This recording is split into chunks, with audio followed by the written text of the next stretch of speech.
Yeah, Francis, of course, the IFP is saying that there's no mjigejo, there's no time for that now, and we're going to SAFTU General Secretary Zwelinzima Vavi.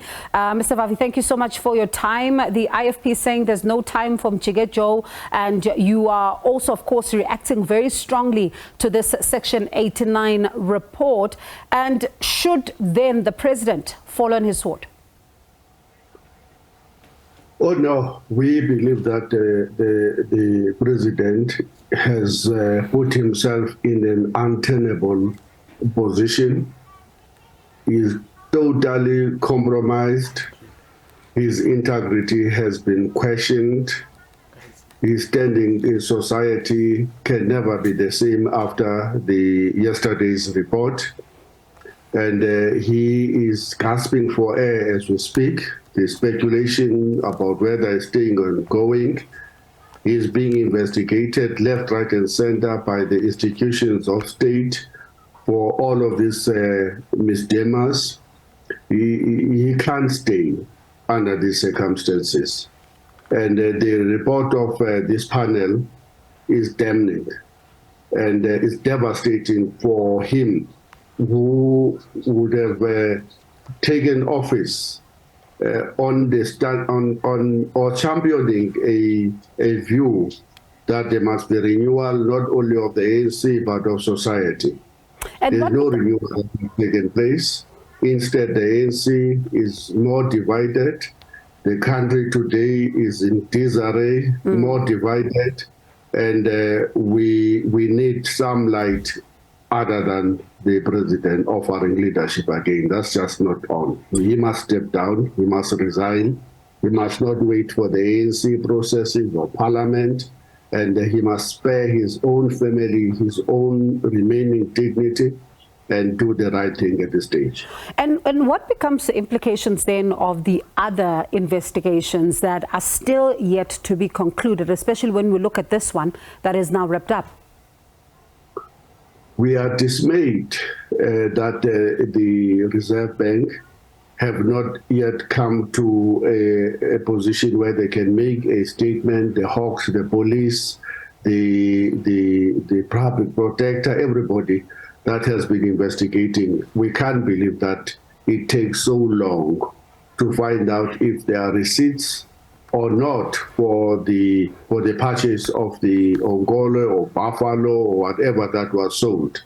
It's yes or no, or to find out why money was spent for more than 2 months in the sofas. And it's simple, it's a straightforward. And the president actually admitted, not once, that he was involved in business whilst he's occupying the office of the presidency of South Africa, something that is correctly pointed out by the panel as being in contravention of the Constitution of the Republic. You can't do that. The president misled the country in 2014 by declaring that all of his business interests are now put aside in the trust. He clearly didn't do that. He was selling buffaloes, he was selling Angolas in his farm, against what the Constitution of the Republic is dictating, and that's wrong, and he must follow the sword, unfortunately. And Mr. Vavi, before we wrap up this particular conversation, there's another breaking story I'm sure you've seen this afternoon. Janusz Walush is going to stay in prison. That's, of course, until he gets the medical clearance. How do you react to that? Oh, we're happy, even though we suspect us as a temporal relief. But we will see him spend the rest of his life in prison. We are absolutely incensed that the Constitutional Court guaranteed him his right to freedom.